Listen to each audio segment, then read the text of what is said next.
First, I'm going to introduce myself. I think this is the first time I've ever met anyone. I think I joined the group, 4 months ago? Right. Just about. So you probably see my name making. Thank you. I came here from Chiba on Friday night, so I'll be going back after this presentation, actually. So I introduce myself. My name's Cody Strong. I'm from Texas. I came to Japan in 2016. I opened my first school in 2018, and then I opened an after-school program in 2019. So you know what happened in 2020. But I actually appreciate Corona because it helped me to build a better after-school program and helped me know what is needed for an English aftercare program. So I'm actually a little nervous today. I might be shaking a little bit. It's first time presenting since university, so thank you.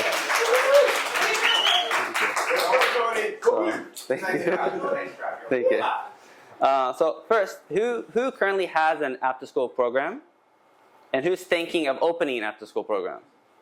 Okay. So the ones who have it already, you know it's a lot of work. It's time-consuming. There's a bunch of parent complaints, parent concerns, parent meetings, just a lot of communication with parents. But first, I'm going to get started. This is my current after-school program. It's not that clean. I didn't get very many good pictures. We currently have, so right now we have 3 classrooms. So it's 1, 2, and 3. This spring, I'm building 2 walls to cut the classrooms in half because already my first graders for next year are full. I have 20 new first graders coming next year. We separate 8 to 10 kids per class maximum, so it's just huge this year. So I went from 18 kids 3 years ago to now I have 60 this year, 80 next year. So it's pretty fast growing. Like my English lessons and my after school is like this now. And so I have kids moving over as well all the time. So it's just so much quicker. So my presentation today is the importance of combining English learning and after-school programs in Japan. The main thing is building a strong foundation for English. It's not just teaching them with flashcards, not just getting them to introduce themselves every day. There's a lot more to it when you're trying to teach students English. So first, why English education is crucial in after-school programs. It's a unique opportunity. Many kids don't have the chance to study English outside of English classroom. After school care, you have a long time. School finishes to when the parents pick them up. So it's a really good opportunity to spend teaching them English. Especially, elementary school education is not that great with English. They start 5th, 6th grade now, and it's still down here. Yeah. Still right down here. Empowering students. It provides essential language skills that can open doors to the future, education, and career opportunities. Some of my old after-school students are now in high school, and first grade high school, second grade high school, and they're already considering where they're going to go for university. And some of them have approached me, hey, what do you think about this university in America? Stuff like that. Because they speak English now, they have the confidence to go abroad and study abroad. Adapting to limited exposure. So the program must address all aspects of language learning. Considering English is not used outside the classroom, in most cases. You might have those students with one mom is from America, or the parents use English for work, so they speak English at home, but that's not for every child. Most kids, they go home, the parents, what they speak every day is Japanese. And then ability for enhanced learning. The program has ability to education from first graders up to 6th graders. So you think, maybe after school can only go up to 3rd grade. I have currently 10 6th graders in my after school program. Because parents want to stay until 6th grade and then change over to the other programs I offer. And long exposure program, again, back to exposure. Students are exposed for 2 hours or more. They get to the school, the teachers greet them in English. They start doing their homework, they ask for help. Teachers go them, helping, they need Japanese. But once the program starts from 4 o'clock to 6:30, it's 90%, 100% English. That's all the kids are able to absorb. So the after-school program's comprehensive role. Sorry, my My presentation is not as fun as everybody else's. It's just information. That's pretty fun. So thank you. So the after-school program's comprehensive role. Building from scratch. You're starting with foundational English. You don't just throw them in with the sharks. You start them from easy and move up to the more difficult levels. Continuous exposure, because you're providing consistent practice, even if it's only a few hours a week. Some students come twice a week. Some students come 5 times a week. You shouldn't just focus on those twice a week students as well, but it's kind of, you see the difference. Twice a week students, 5 days a week students, come Friday, 5 days students. I'm bored, we just learned this yesterday. So you have to take that into account, continuous exposure throughout the day. Creating a language-rich environment, so you incorporate English into various activities to stimulate World War use. We'll get to that later, but for example, going to the shop, and you're like earlier, which one do you want? I want this one. Like practicing that in the language development class. So I'll get more. Sorry, still nervous. I'll get more into this later in the PowerPoint. It's just these are the main comprehensive roles of the after-school program. Oh, one more. And all foundations of English: writing, speaking, listening, reading, and real communication skills. Not just in Japan, how are you? I'm fine. How's the weather? It's sunny. Here you are. Versus, before I came to Japan, I never said here you are. I'm from Texas. We say here you go. So it's just like here you are. Here you go. So it's just like using real world English. But I don't teach my kids here you are because they learn that in school. I teach them here you go. So it's just like my experience as well. They're learning from me. Learning by levels, building steps. So at my school, currently we have 4 levels. We have beginner, junior, intermediate, advanced. Next year I'm adding a 5th level. Beginner, we establish basic vocabulary, simple conversations, basic level reading, comprehension, and basic phonics in the alphabet. Some students, I don't know if you ever realize, alphabet's really hard to grasp. You can teach it to them once, they'll forget it in 2 months. So beginner level, we focus on the beginning level alphabet for about 7 months. So they can comprehend the words and the sounds of the words, not words, letters, sorry. Sorry. Junior level, we expand basic vocabulary, we do increased conversation level speaking, enhanced reading comprehension, so the reading gets longer, harder, with more questions. And then we start double vowel and double consonant phonics. And then introductions to self-writing, writing about yourself, how you feel, what you want to do, where do you want to go this weekend, stuff like that. Intermediate level, expanding to more complex linguist skills, we introduce the kids to grammar and grammar rules. Because by this time in our study, phonics is almost finished, so we start introducing grammar in place of phonics. Then we do start self-writing at more advanced. Advances, advanced. So they start writing longer, self-introductions. They start writing diaries and stuff like that. And practical uses of English, because they still just want to use Japanese-style English. They don't want to use everyday English like we use Canada, America, Australia, stuff like that. The advanced level, we prepare students to understand and produce enhanced language skills. Then we go to the next level of grammar. Advanced self-writing skills and enhanced communication abilities. So we make sure the kids 100% speaking English throughout the day. Beginner level, you can understand, maybe they need some Japanese. That's why we have Japanese teachers as well. But with advanced level, we make sure the students only speak English to each other and the teachers. Can I just clarify? Yes. So you have grades, let's say you have grades 1, 2, 3, 4, 5, 6. Then you have levels 1, 2, 3, 4, 5. Do you have 5 levels per grade, or do you? Actually, we don't separate by grade. We separate by level. So we have some 3rd graders with 1st graders. But actually, that gives them more motivation because they have the opportunity to move up a level in the same year.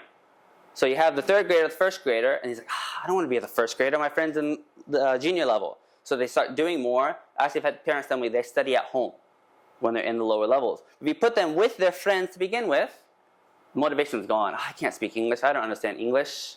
And it's quickly, parents, we don't know if this program is good for him, stuff like that. So we keep them in the level that they're going to be at.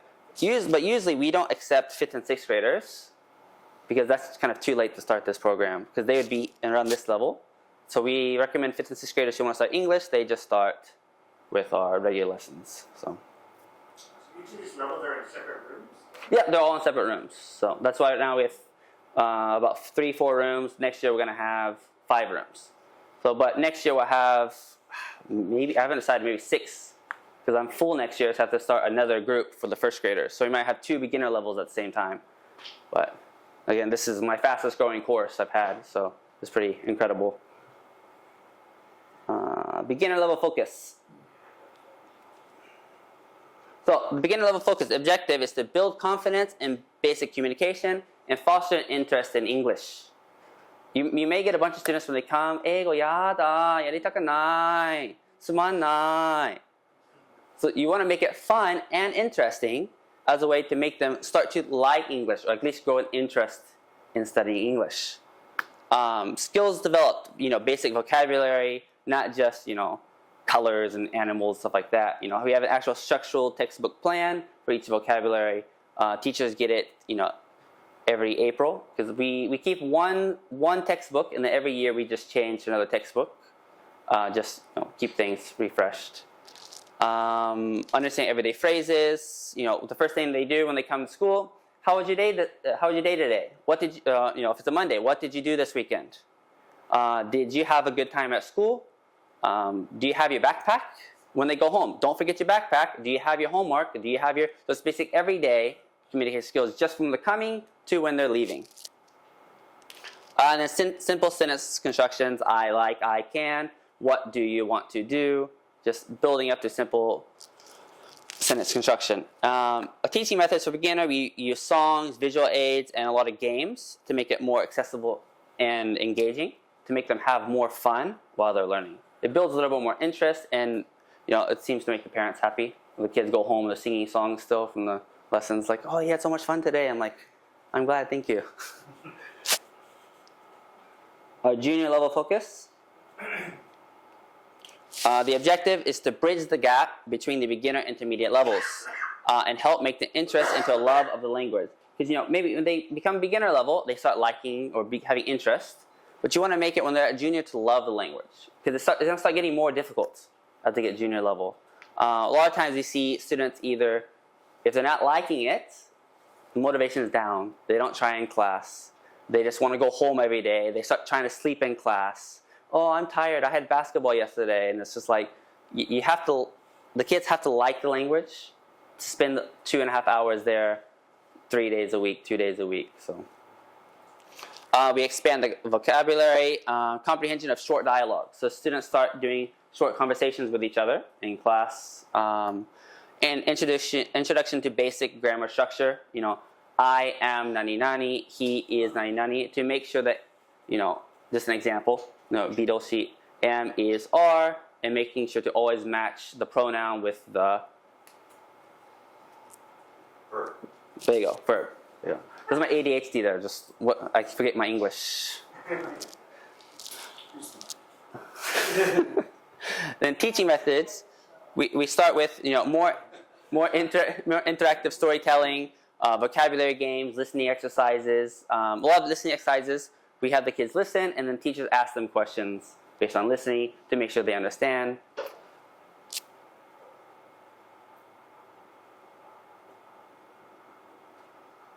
Intermediate level focus, the objective is to bridge the gap. Again, we're bridging gap each time. We're going to do more complex English. And we want to nurture the students' curiosity and interest in English. We want to let them still enjoy studying English, even though it's getting more and more difficult. Some students, you have their geniuses, it's like this. But then the other kids are like, I like English, but he learns so quickly. Type of thing. So you want to make sure, hey, it's okay. Everybody learns at different speeds. You're getting there. So you want to encourage the kids as well.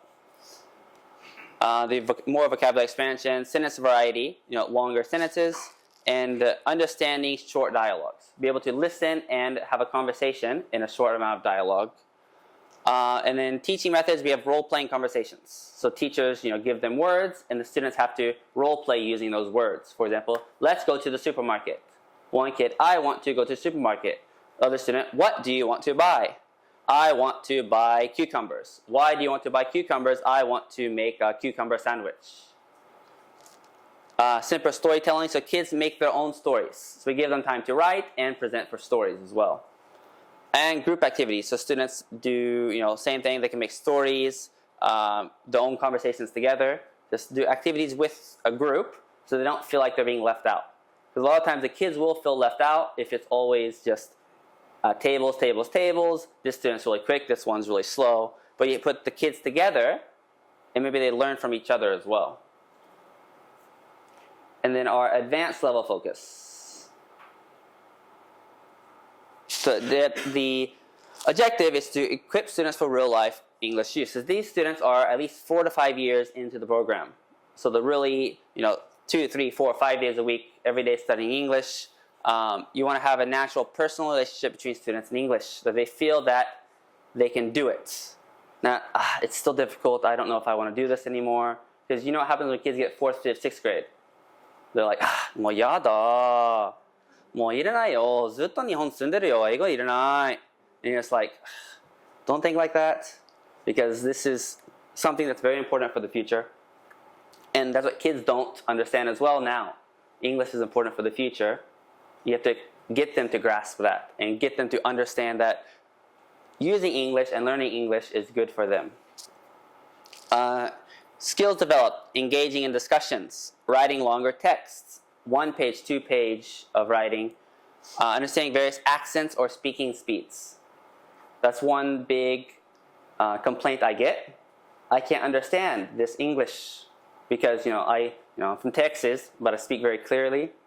So sometimes I throw in a Texas accent there, and the kid's like, "What did you say?" And I'm like, "Well, So I speak clear now, but sometimes some of my teachers Philippines, Jamaica, England, Australia, and the kids are like, "Hey, nani?" mitai. So we try to get them to understand more accents, and that's why I try to have not just Americans in my school or not just Jamaicans in my school. I try to have a mix of international culture in my school. We do mixed videos from YouTube. And just mixed listening so kids can learn different accents. So that's another thing is, it's really difficult for accents. That's why I focus more advanced level. And teaching methods, presentations, debates. Speaking level, the kids say, for example, the little chocolate, the little mushroom one, the little triangle one. Which one do you like more? And then the kids have to debate on that point. I like the mushroom one. It has less chocolate and more cracker. Or I like this one because it has more chocolate on it. So just fun little debates that won't cause any big arguments.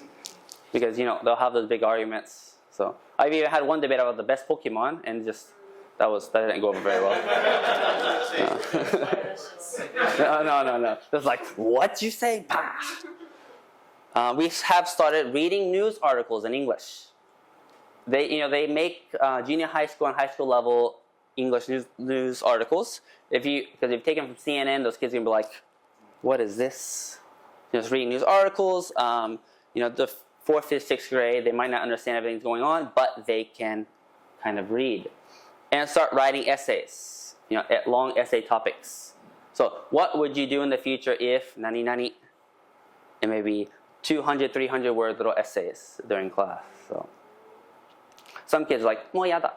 Other kids, English, I'm very motivated. They'll boom, boom, boom, boom, boom, boom, and be done. It's really surprising. So it's come, 5 years ago when I opened math school, and now I'm just like, wow.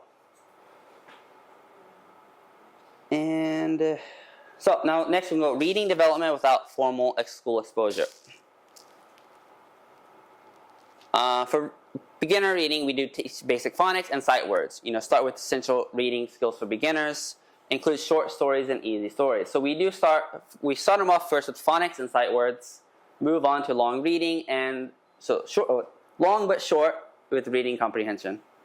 Usually 40 to 50 words max in a reading. Probably the end of the year, it's about 40, 50 words with reading comprehension. You have to find the answers. Junior, reading skills. I didn't write it. We're still doing phonics. Short stories, comprehension exercises. You read, what is this story about? It is about nani nani. So they start learning about more how to understand what they're reading. And then vocabulary practice, of course. All of it will have vocabulary practice. I don't know why I wrote it. That's that one. Intermediate reading task. So you move to longer short stories with more reading comprehension, up to 60 to 80 words by the end of the year. Start having them read children books in the free time. I think I've spent like 300,000 yen on those little readers, and the kids just take them anytime they want, start reading them. They'll ask for a piece of paper to write the answers down because they have the questions, the answers in the back. It just gives more opportunity in their free time. A lot of them, 時間ない、学校の宿題終わってない。So hurry up and finish and go read a book. So, and then again, more extensive comprehension exercises. Advanced reading, reading news articles. So longer reading comprehension stories, about 100 to 200 words. And then writing. We start writing the answers out in long sentences.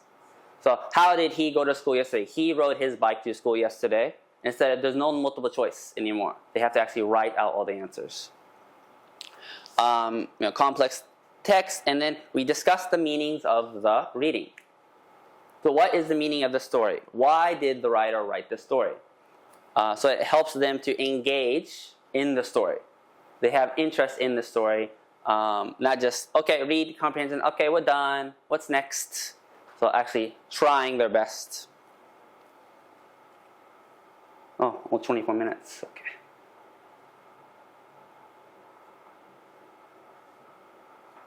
Writing development. Beginner, easy. Copying words, labeling pictures, writing simple sentences. Junior, begin writing short stories, diaries, filling in blanks in simple descriptive writing. The cat has blue hair, stuff like that. Intermediate task, writing short stories, short paragraphs, simple letters, long sentence, and they start writing longer diaries. Junior starts diaries. Yes, today I will play baseball, stuff like that. And then here they start, past tense. Yesterday I played baseball. Here, short essay writing. I said 1 to 2 pages. Creative diary composition. So last week, me and my family went to Osaka. We ate okonomiyaki and takoyaki. I didn't go to USJ. I was very sad. So, and then we introduced structured writing prompts. So again, as I said before, if you could do this in the future, why?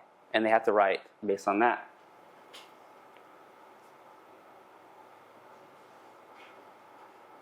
Speaking skills built solely through the program. Daily practice, so conversational English every day. As soon as they come to school, the teachers are, I said before, greeting them in English. When they leave the school, they're greeting them in English. Pronunciation drills as well. We make sure to do correct pronunciation. But again, as I said earlier, we introduce other accents in the pronunciation.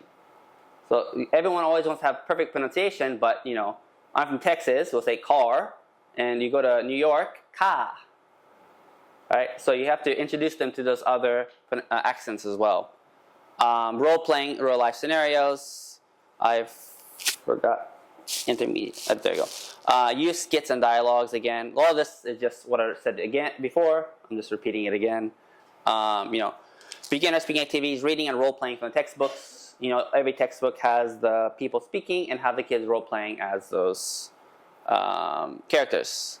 Basic question and answer sessions with teachers, and introductions to everyday English during the after-school program.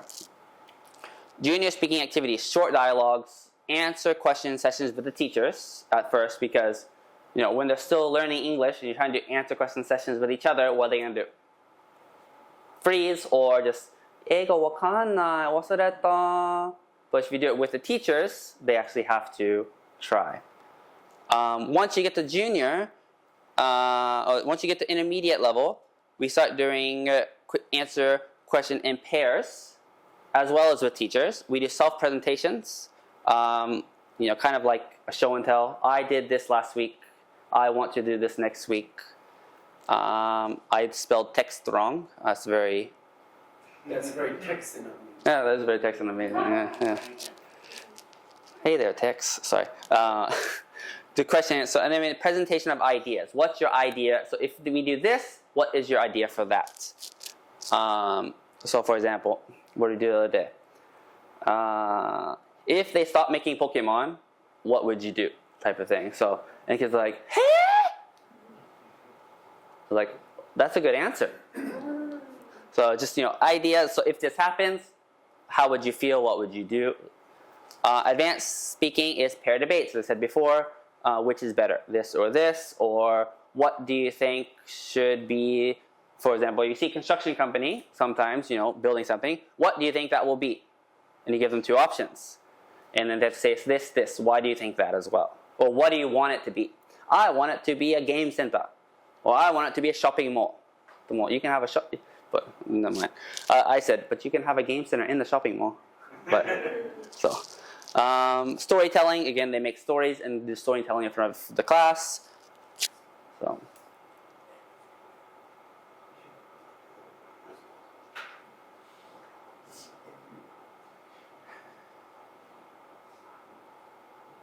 I don't know why I did this singular. I thought it looked cool at the time. I mean, this one looks so good. No. So the adjusting challenges when learning is through after school, because you have limited practice time. Again, you have 2.5 hours every day. You need to maximize every lesson as much as you can. So we try to combine reading, writing, speaking, and listening in every daily schedule. Use as much English speaking and comprehension as you can in each lesson. So basic beginner level will need Japanese sometimes. I will guarantee it, because otherwise, if you don't give them a little bit, they'll just shut down. But from junior up, we just cut as much. Junior is about 80%, and then from intermediate higher, it's 100% English. Incorporate warm-ups and reviews to enforce learning. This basic, English lesson ideas as well. Every day have a warm-up or, review of what you did last week. And then use interactive tasks like role plays or group discussions. Again, as we talked about today before, homework and stuff at home. Encouraging practice outside of class. Yes. Provide self-study tools. Audio files, online games, and video contents. And stuff that you can tell the parents. Hey, you can do this at home. Hey, our textbook has a QR code. That QR code has apps. That app has audio and games and words. Please do this at home. And you can see the difference as well. The students who do it at home, the students who just come for 2.5 hours, go home and play Fortnite or Minecraft or whatever kids do these days. Pokemon. Assign simple tasks. Reading aloud, writing journals, or completing puzzles. Students that come 5 days a week don't have this as much as the ones that come 2 to 3 days a week. We assign the lower kids more homework, and we tell the parents, hey, please do this at home. They're not doing that well in class here. Sometimes the parents are like, "Mendokuse." Like, they don't say it, but you see the eyes. So you can't really hope for everyone to do it. The writing journals has become more popular with parents because they like to see that the kids are learning English. So if some students have little notebooks and it says my weekly journal, the weekend they write a journal, bring it back on Monday, the teachers will check it, give it back on Tuesday. And engage parents. I'll just say it now, most parents don't want to be engaged. Most parents just, hey, I take it there 2.5 hours a day, you should do everything for me. But some parents, if you tell them, hey, can you read these storybooks at home? Can you do some English activities at home? And they're like, yeah, we would love to do that. So you find the parents who do that, and those kids will just go up as well. Again, can be impossible for many families. And sometimes, oh, sorry, my husband doesn't get home till like 10 o'clock at night, and I'm busy, stuff like that is kind of shogunite. And then here, the role of teachers in facilitating. I swear I'm an English teacher. Again, this is annoying me. Why did I do this? The role of teachers in facilitating learning. You're there to motivate the students. You want to make the lessons fun. You don't want to make the kids feel bad about not knowing something. And who was it earlier? Claire. I liked your presentation because I had a teacher who every day, I need a chair. He would come in, start teaching, immediately sit down, do this. Oh, wow. How do you think the kids feel? He doesn't want to be here. Why should I be there? So how you act in front of the kids. I don't care if you're coming in, from a night of boozing and you don't feel good that day. Act like it. So your actions go on to the kids. You don't feel good, what's going to happen with the kids? I don't feel good. He doesn't want to be here, I don't want to be here. I don't really write that in there, but the way you act towards the kids absorb that. I don't care. So there's some kids who always get on my nerves. They're always doing bad things. I'll discipline them. 5 minutes later, I'm back to normal me. Hey, how are you? Are you having fun today? But if you discipline them and you stay angry all day, what's going to happen? もう英語やだ。英語やめたい. And then you hear from parents, why are you always angry at my kid? So you have to have that discipline and back to normal. Yeah, let it go. Just let it go. So, I had, sorry, I'm going to go away. I do like a point card, and I had some kids steal Pokemon cards. So they get prizes, Pokemon card prizes. I got the anger of the kids once, talked to them, talked to the parents. The next week it was back to normal. It's 500 yen Pokemon cards. That's not part of the learning process. The parents will deal with that at home later. So, so let me move on, sorry. Providing feedback. You regularly assess student progress and give feedback. Not just to the kids, to the parents.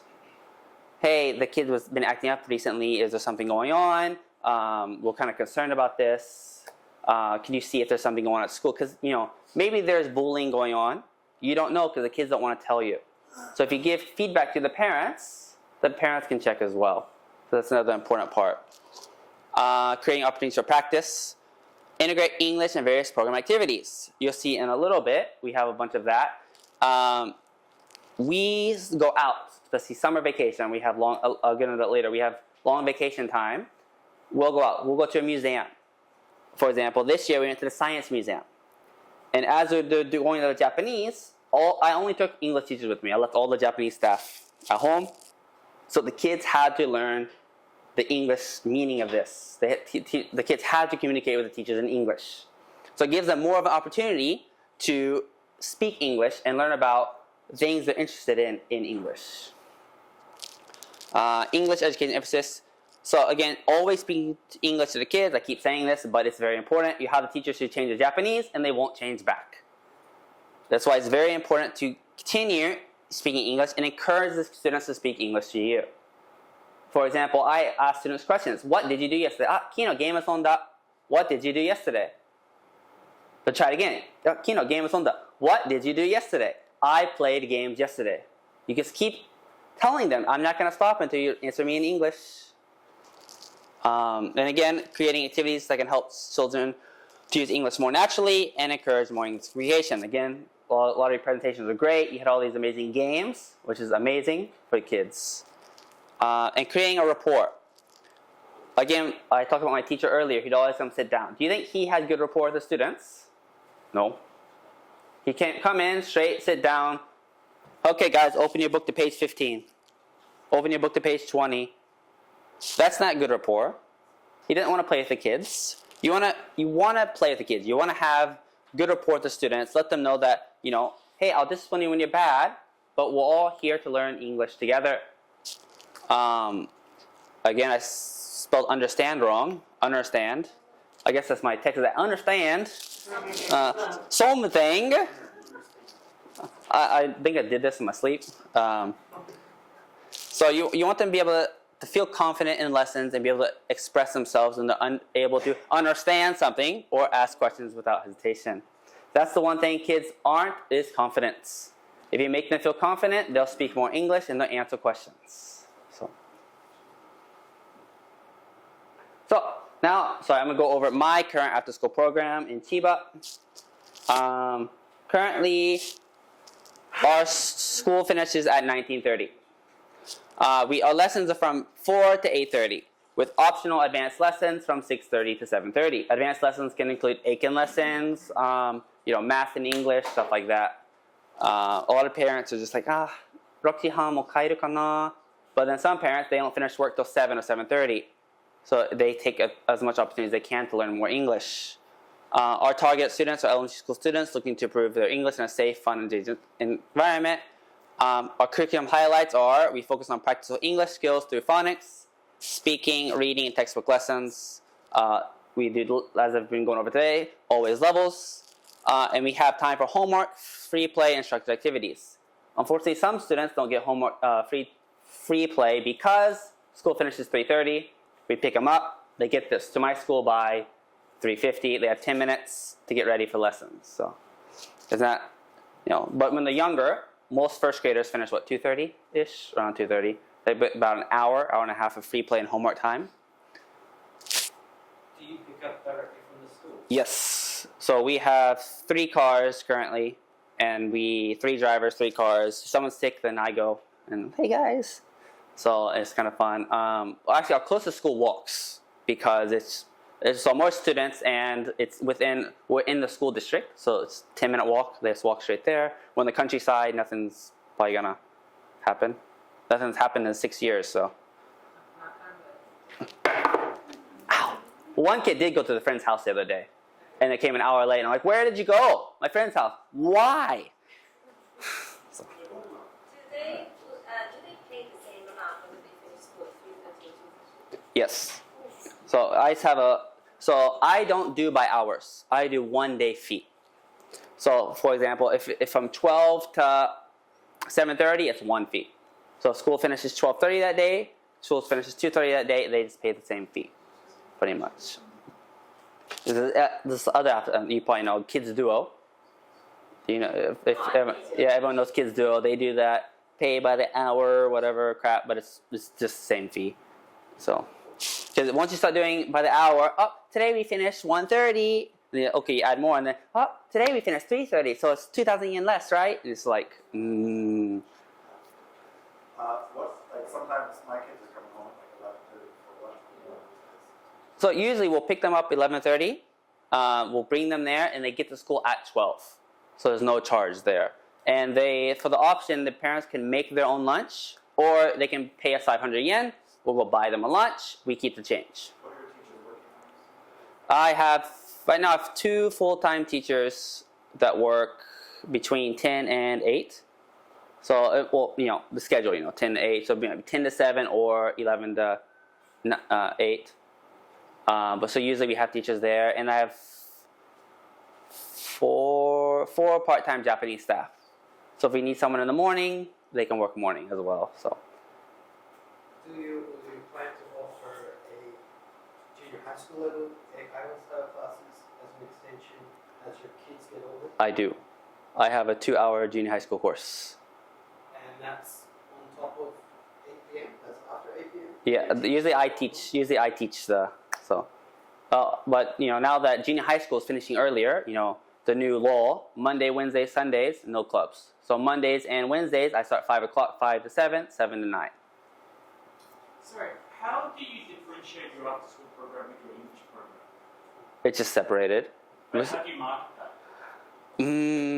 There's a lot of people, like especially in my area, that are housewives. We have a lot of housewives or part-time people. They're less likely to choose an after-school program.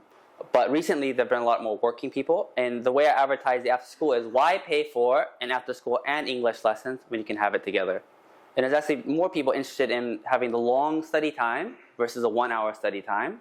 Because again, the long study time, you don't really have to worry about as much homework. And parents like that. Because we were talking about homework earlier, parents don't want to be involved at all with homework. Especially when you have siblings, so you have 2 or 3 kids, and paying English lessons, some 2 different days a week, this student can come Monday, this student come Wednesday, this student come Wednesday an hour later. Again, that also gets very めんどくさい for parents. Pick up, drop off, pick up, drop off, pick up, drop off. So advertise it as a way, long English learning with gakudo. And parents like that. Then you get to the, 5 more minutes. You get to the English lessons, just, hey, we have 15 minutes English here. Come study with us. You can improve your English language skills. We have homework, stuff like that. So it's a whole different market. The people who want Eigo Gakudo, they'll see it, they'll go. The people who don't, English lesson, they'll go. It's pretty much like that. Yeah, at your Gakudo, it's mostly kind of like actual lessons. There's not much. So 2 hours of lessons. It's pretty much. So actually, I'm about to get to my schedule. If you guys want to see my schedule. Let me get, what's this last thing? Oh, staff, we have native and bilingual staff. Transportation services, we pick them up from school and take them home. It's optional.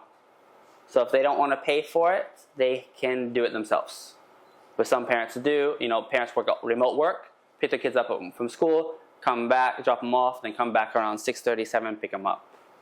But recently, this has been a big gain in my school. Transportation started and boom, boom, boom, boom. Just coming. Do you have any problems with taxi services? Like there's some legal issues. So the way I have it set up is it's an optional. It's not like set up as a taxi service. It's set up as part of the program. Yeah. It's just in like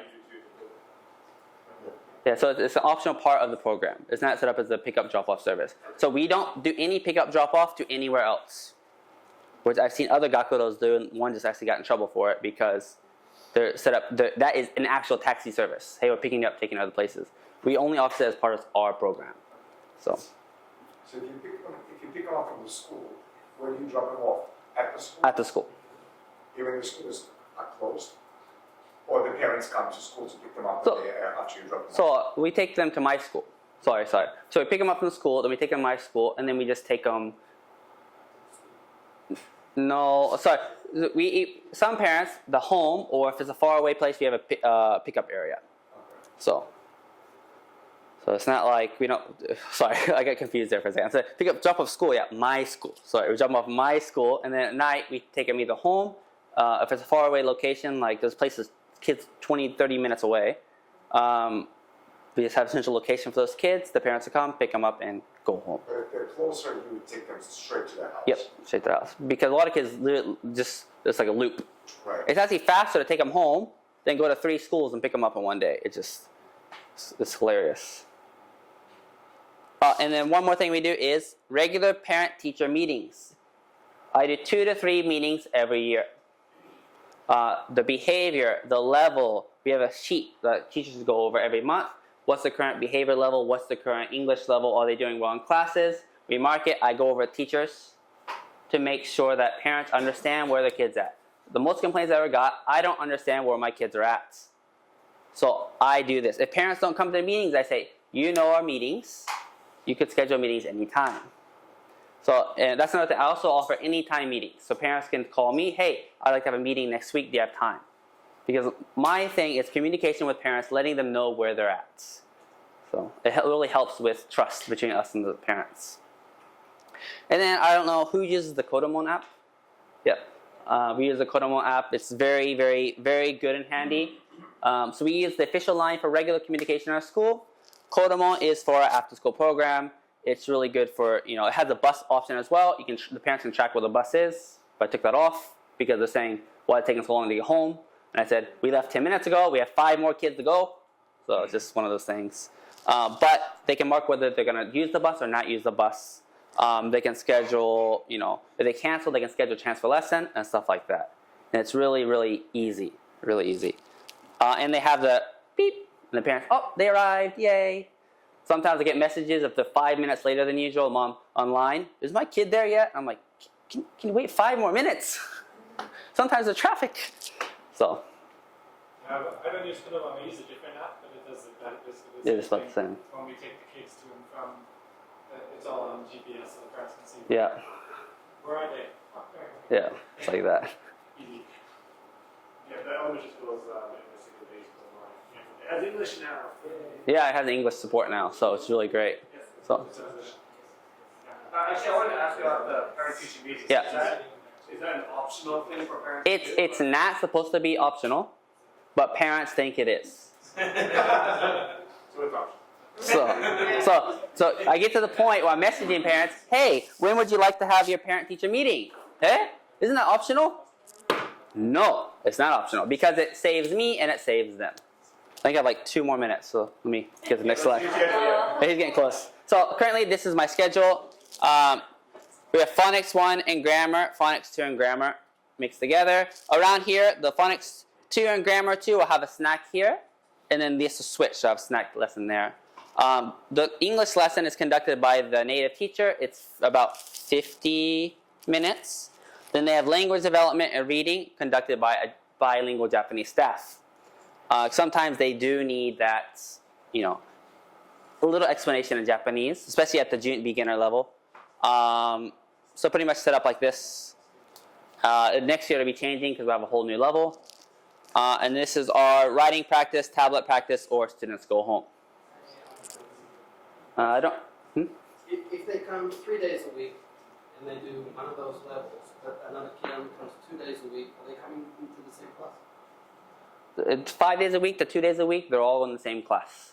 We actually have extra worksheets and stuff set up for students who come extra, so they can still learn the same stuff and then have extra writing time as well, usually. So, but you'll notice, even if they come 2 days a week, they can forget like this. So I usually recommend 3 days a week because, you come in Monday, Wednesday, Friday, you might do the same things, but you're learning something new that you didn't know last time. They might have not been, for example, when you go to work on Monday, are you there? Always? You're like half awake, half asleep, more, to yourself. So me too, every Monday I'm like, crap, I have today's work. So you have 4 teachers working at the same time? yes. So 4 So teachers. your Eikaiwa starts from 6:30? Actually, my Kairos starts in the morning. Oh, okay. So But you've got 4 classrooms. Do you have your Eikaiwa in a different location? So the Kairos together, I have 3 other rooms. Actually, I didn't show all my pictures. Okay. I didn't show all my pictures, so You got 7 rooms. pretty much 7 rooms.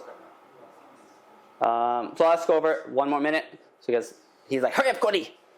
We have seasonal schools, which is from the mornings to the afternoons. We start at 7:30. We have different activities like movie days, season studies. Our mornings are separated in 3 levels because half our after-school students don't come in mornings. I don't know why, but they don't. But pretty much we start at 7:30. Lessons start 9, finish at 2, and then we change over to the after-school program from there. So I have to hurry up. This is the morning schedule.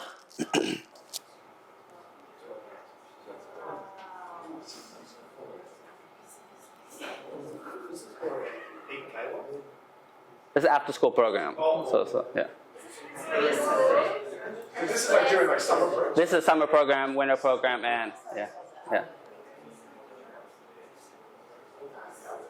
And then next year I'm making my own textbooks for reading and speaking, which I can give out to other after schools as well. 50 weeks of learning, and then and more summer. And I'll be starting a YouTube channel as well to go with my books. So, and then last, just some pictures of my kids at my school doing activities.